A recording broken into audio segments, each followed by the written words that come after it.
আজ 2 বছর ধরে শুধু তুই ইন্টারভিউ দিয়েই যাচ্ছিস। এই 2 বছর ধরে যদি কোনো কাজ করতিস তাহলে কিছু টাকা রোজগার করতে পারতিস। কি কাজ করব?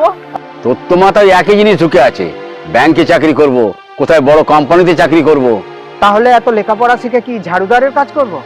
হ্যাঁ, তাই করতে হবে।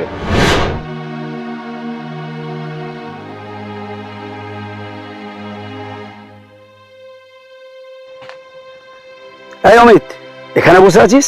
এমনি বসে আছি। তোর হাব ভাব দেখে মনে হচ্ছে কিছু একটা হয়েছে। কি হয়েছে আমায় খুলে বল। আচ্ছা আকাশ, সুইসাইড করার সহজ রাস্তা কোনটা বলতে পারিস? সুইসাইড করার সহজ রাস্তা? এই সত্যি করে বলতো, তোর মাথায় কি ঘুরছে?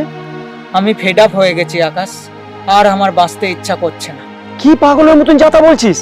একটা চাকরির জন্য আমি আরে গুলি মার তোর চাকরির, রাস্তায় তরকারি নিয়ে বস, ফুচকার দোকান লাগা।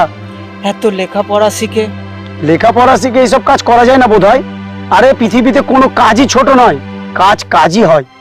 তুই তো এখন এই কথাই বলবি, বাবার কোম্পানির মালিক হয়ে কোটি কোটি টাকা কামাচ্ছিস। এরম ছোট ছোট কাজ করলে তাহলে বুঝতে পারতিস সম্মানটা কোথায় গিয়ে দাঁড়ায়। ঠিক আছে, তুই কাল 11টার সময় এখানে চলে আসবি। আমি তোর আগেই চলে আসবো, দেখবি আমি কি করতে পারি, দেখে নিস।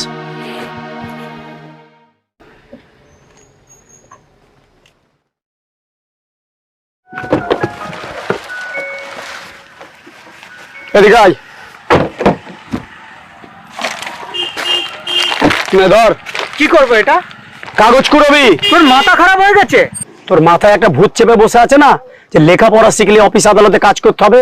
আজ তোর মাথা থেকে ভূতটা আমি নামিয়ে ছাড়বো। আমি এসব পারবো না। ডেলি 500-600 টাকা কিভাবে রোজগার হয় আমি তোকে দেখিয়ে দেবো। মান সম্মানের কথা বলছিস, মান সম্মান ওটা আমারও আছে। সৎ পথে কামালে মান সম্মান যায় না, অসৎ পথে কামালে তবেই মান সম্মান যায়।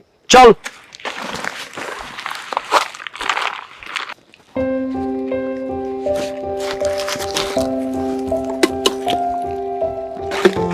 আর সন্ধ্যার আগে বস্তা বুঝাই করতেই হবে। আজ তোকে আমি দেখিয়ে দেবো যে কি করে 500-600 টাকা রোজগার করতে হয়। বুঝতে পেরে গেছি আকাশ দা, এবার আমি চাকরি না পেলে ফুটপাতেই ব্যবসা শুরু করব।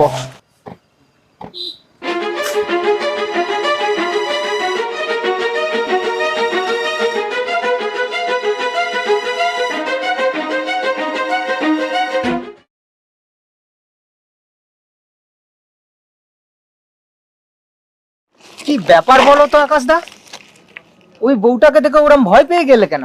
তোকে লাইনে আনতে গিয়ে মনে হচ্ছে আমার লাইনটাই গন্ডগোল হয়ে যাবে। কে ওই বউটা? আমার ওয়াইফ। হ্যাঁ, হ্যাঁ,